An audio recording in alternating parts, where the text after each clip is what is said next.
What's going on, guys? Hope everybody is doing well. Today is Saturday, the 17th of August, 2024. The time here is 3:15, so it's 40 minutes past three. And today I want to talk about the fact that you can learn much quicker than you think you can learn. And this coming from the perspective of once you finish college, once you finish university, you've started working, and perhaps you have some time to develop your own interests, that you can actually learn much quicker than you think you can, even though it feels hard or you think you can't. You 100% can. Just as a side note, I've not actually recorded any content, for my podcast either for over a year now. I just checked my OBS. My last recording was about 14 months ago, so this is just me trying to get back into it, get a feel of making content recording, getting my system set up, making sure my audio's all good. So excuse me for any hiccups. Um, but yeah, so I'll start. I'll start when you're sort of in college or in university. A lot of the learning you do is sure you may be studying something that you enjoy. Personally, I study computer science, but there may be some modules that you don't really enjoy, so you're kind of forced to learn. Um, it's not the best, but you sort of do it because you have to. You may have some classes or some modules that you do enjoy.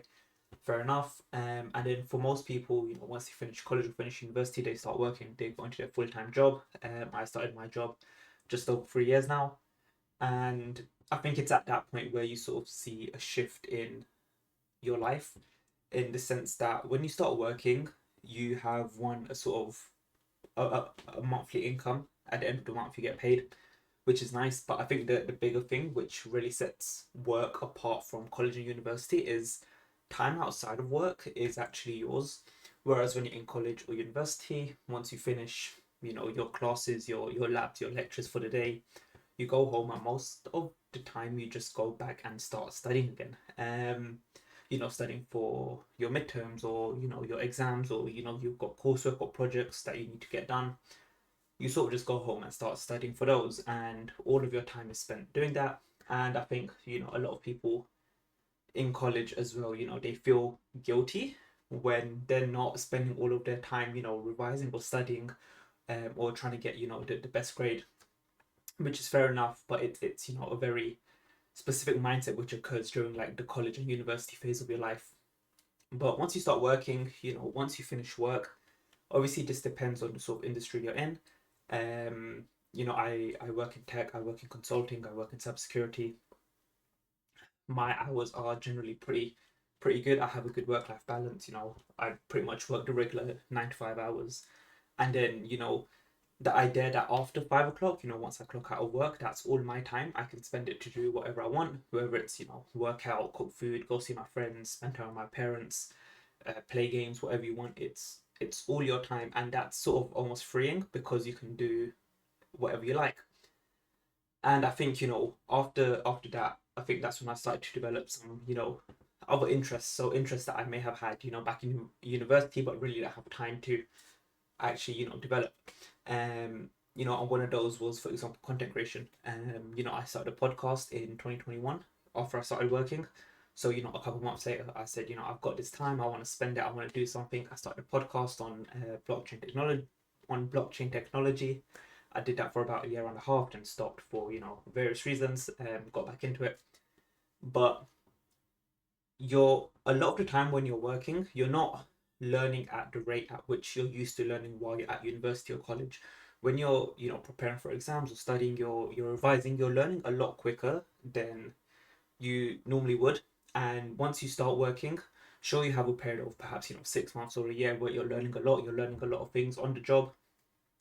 Sometimes that does slow down afterwards. Once you get once you settle into the role, and you have a good understanding of what you're doing, you're still learning every day, but it's not as intense. So I think sometimes you can fall out of knowing how to learn, which is a weird thing to think about, because you spend the first, from the age of 5 up to 18, 21, 22, learning in university, in the education system. And then all of a sudden you start working, and then maybe you sort of forget how to learn. It's a very strange idea. um but this is about that you can still learn much faster than you think you can learn, and I'm going to talk about an example in my case, and I'm going to try and make it, as general as possible. I'm not going to go into the details of what it was, and what I did and how I did it. But basically, I wanted to learn some new programming skills. For anyone who's interested, I wanted to learn how to build my own API, and it's a skill that I don't have. I know how to program, but I never had that skill. I know how to write code, but it's something I've never done. I had to learn to use new technologies and whatnot.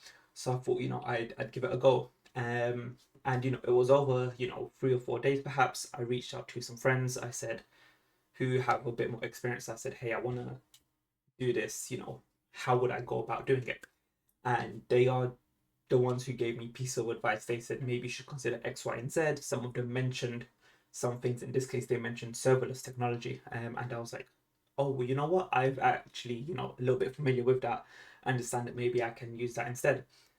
And then basically over the weekend, I spent the weekend researching, how to do it, and started building out, my API. And then within a couple more days, I had, a very simple thing working and something that I can show to someone and say, look, here's a link.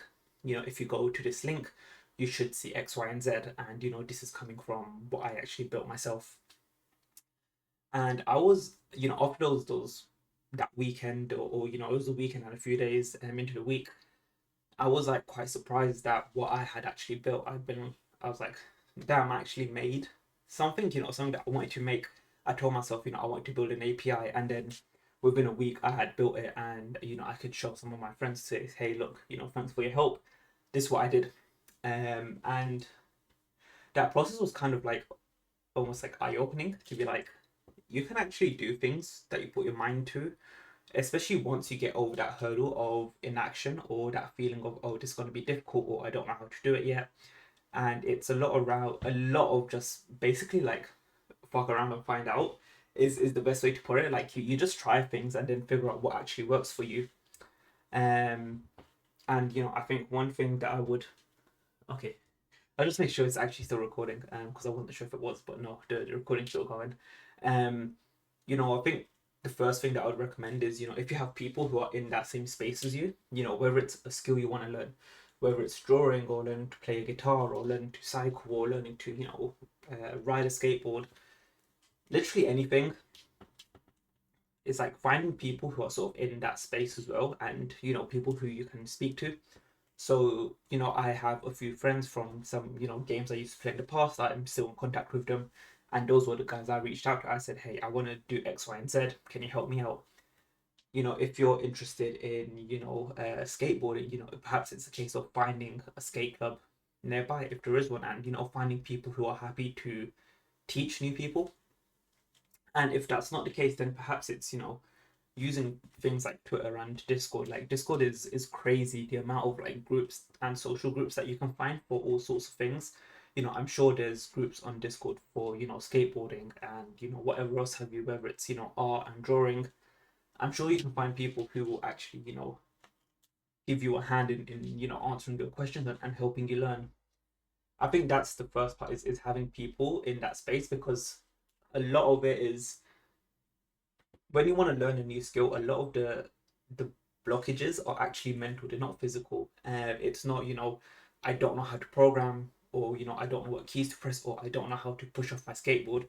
It's all having that moral support, even though it's invisible, in the sense that that person isn't physically there with you, but you know that you can reach out to them, and they'll help you if you ask them for help. Um, that is such a massive one. So having, a group of people that I can message and say, hey, look, today I did this, or if you record yourself on your skateboard and you learn how to do, a trick, you learn how to do a kickflip or whatever, you can, set up your phone and, record yourself and be like, hey, look, this is what I did. And you have that journey to share with someone. I think that's such a massive one, and that actually helps you, want to develop and learn this new skill. And I think the other big part for me was actually sort of giving in to the desire to learn, which is a weird idea as well. Usually when you have a desire, a lot of people just give straight in. But when you have a desire to learn, sometimes you find yourself like holding back a little bit and not wanting to do it. But it's about letting go of that and just falling straight into it. So as my desktop background, it's it's got this quote. It says, "Inspiration is perishable. Act on it immediately." And the idea behind this is, when you feel inspired to do something, that feeling isn't going to last for long. So whenever I get inspired to learn, a new piece of technology, or in your case, could be to draw something, or learn a new trick on your skateboard, you need to act on it like as soon as possible. Like as soon as that inspiration kicks in, it's about pushing out everything else that you would otherwise be doing and focusing on that thing instead. Because if you leave it for a few days, that feeling is going to actually disappear. So in my case, it would have been, perhaps going out with friends, or jumping on Discord at night, playing some games with my friends, playing Valorant, playing League of Legends, whatever it is, and doing that with them instead. But instead, for those 5, 6, 7 nights, I ended up not jumping on Discord and focused on writing out my code and learning these new things and watching YouTube videos, and sort of just immersing myself in the thing that I want to learn. And I think that's probably like the biggest takeaway for me was, to give in to that desire to learn or develop a new skill, not for, particular any reason, not for, oh, it's going to make me get a new job and, I'm going to make tons of money, doing it, but rather for the pursuit of knowledge almost, and to say that, yeah, I've done it. A lot of the things we do should be for our own, happiness and own satisfaction. And if doing that thing or learning that thing will bring you that happiness and satisfaction, then that's like super key. And that's like a peak example for you to just like give in to that temptation of learning and go and do said thing. Yeah, I think that's like mainly what I want to cover. It's yeah. So if I can sum it up, it's the two key parts of it. One is finding people around you, whether that's physically around you or even on online communities. The internet is an awesome place to meet people with similar interests. Actually make new friends. People who you might meet up with in person. Um, it's having that moral support, or that group around you is super important. And the second thing is just giving in to that desire to learn, even though it can feel uncomfortable sometimes to step away from your normal routine, to not jump on Discord at night and chat with your mates, or go out with your friends and just for a couple of days just sort of spend some time by yourself and develop that new skill or whatever.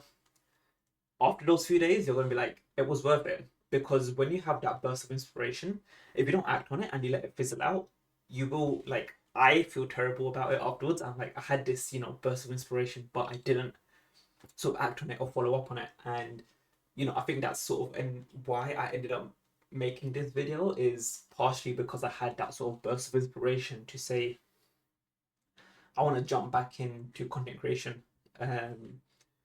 Jump back into content creation because I haven't done it for over a year for various reasons. I actually enjoy doing it. Maybe what I was doing before wasn't really working out. I want to try switch it up, try something new. So perhaps just talk to the camera a little bit. Develop some new skills. And just do that instead. So that's what I made this video, because I had that burst of inspiration.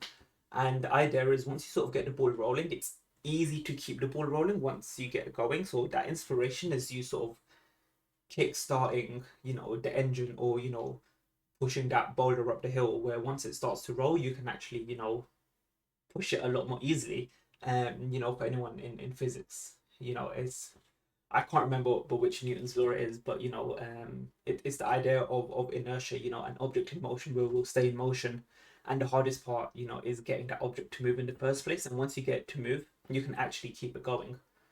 So in this case, me recording this video, I spent some time. I tidied up my room. Not that you can see much of my room anyway, but I tidied it up because I felt it'll make me feel good and it'll make me feel better when I'm recording this video. But then I also spent some time, setting up my camera, setting up my stand, making sure my OBS is working, make sure my mic is working, getting all of those things in place, and then recording this video. So now when I go back and sit down and watch it or listen to it, I'm not going to watch the whole thing. I'm just going to click through, watch some parts, make sure everything sort of sounds okay. I've sort of got the ball rolling to the point where now, when I feel like I want to talk about something, I plan to talk about more things in the coming days or weeks. I will, you know, hopefully get those out soon. I have some ideas that I want to talk about. But also, you know, when it comes to, you know, my podcast, or, you know, when I want to talk about things around technology and blockchain, you know, and I'll have a separate channel for that, because I've already got a separate channel for that. You know, I've already got the infrastructure in place, so I can just jump in and start recording on, you know, on a dime. You know, if I feel like, oh, I really want to talk about X, Y, and Z, I can just come on, turn on my PC, turn on OBS, put my camera on the stand, you know, press record, and basically I'm off. You know, rather than having to do it all from scratch. It's because that inspiration basically pushed me to, you know, set up all of this infrastructure and do it once, so now I can easily just come and do it again. Um, yeah, so, you know, if you know, if someone's watching and, you know, you're motivated to do something, you know, maybe it's take more pictures. Maybe, you know, I'm into photography myself, you know, perhaps it's take more pictures, whether it's with your phone, or, you know, you have a camera laying around that you bought a long time ago. Just like go out and do it. You know, perhaps you want to make, you know, videos for YouTube or TikTok, you know, whether those are like aesthetic videos or progress videos, or, you know, just silly videos with your friends. Or, you know, learning a new skill, learning an instrument for whatever reason. It could be a keyboard, could be a guitar. Just like go ahead and do it, especially if you feel inspired. Use that inspiration to sort of kickstart your journey to the point where it's then easy for you to pick it back up again. You know, so, you know, you spend one day, you spend a couple hours, you know, getting yourself ready for it. You know, you learn something, you know, you learn some new tabs for the you you find the tabs for your favorite song on the guitar. You learn, you know, your chords, or your strumming patterns, you know, whatever it may be, and then you actually go ahead and do it. So, you know, the next time you pick up your guitar in 2 or 3 days' time, it'll feel a lot more natural, and it's not going to feel like, oh, you're putting yourself out of your comfort zone, because you already know what you're doing and you literally done it a few days before. So there's nothing really to worry about. Um, yeah, that's really it. Um, yeah, I'm planning to drop a few more videos over the next coming days. It's just a matter of when I get time. I've got the ideas written down. But yeah, I'll catch you guys on the next one.